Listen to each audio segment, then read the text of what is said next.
Hello everybody, welcome back. Among Marvel fans, there's probably not a single person who hasn't dreamed of flying through the sky in a high-tech Iron Man suit. Over the course of 11 years, Tony Stark gave us some of the most legendary armor designs in cinema history. From a clunky prototype in a cave to the nanotech armor that defeated Thanos, every suit tells its own story. So here's a chronological list of all their introductions. From Iron Man 2008 to Endgame. Stick around, because some of these armors aren't just machines. They're milestones. First, we have the Mark I. Built in a cave with a box of scraps, this bulky grey armor was Tony's desperate escape from captivity in Afghanistan. It had flamethrowers, rocket launchers, and enough power to blast his way to freedom.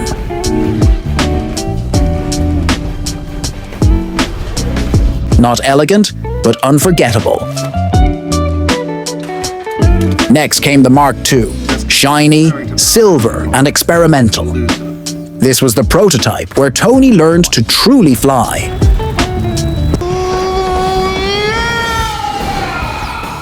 But it had flaws, like the icing problem at high altitude.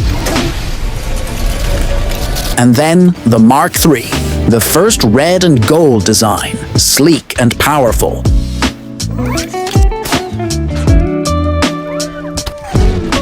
This is the suit Tony used to battle Obadiah Stane's Ironmonger, cementing Iron Man as a true superhero on screen. The Mark IV was a polished update of the Mark III, but things got really interesting with the Mark V, the Suitcase Suit.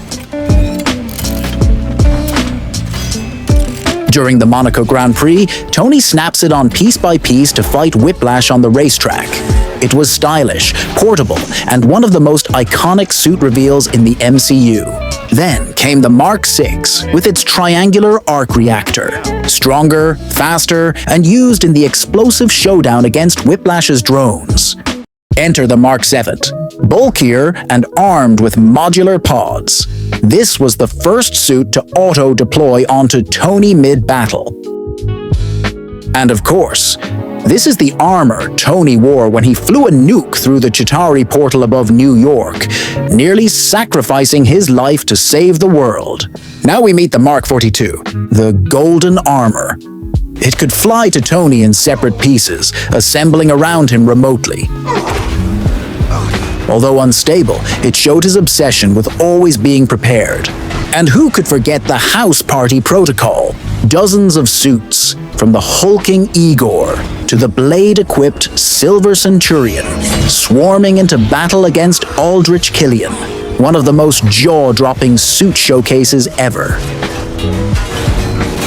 The Mark 43 was a sleeker version of the XLI, used in the Hydra takedown and Ultron battle. But the real star was the Mark 44, the Hulkbuster. With the help of the Veronica satellite, Tony deployed the ultimate anti-Hulk armor. Their brutal fight in Johannesburg remains one of the MCU's most memorable clashes.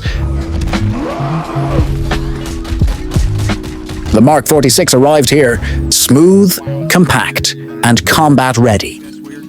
This was the armor Tony used during the devastating fight against Captain America and Bucky.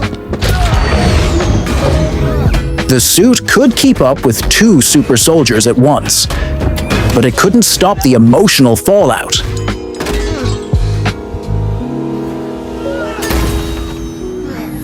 Here we saw the Mark 47, visually similar to the XLVI but with a silver torso.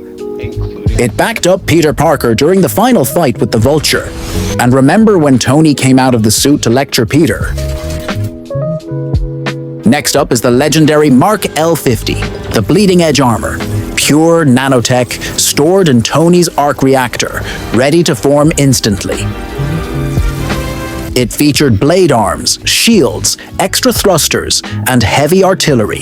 This was Tony's most advanced suit, used in the heartbreaking battle against Thanos on Titan.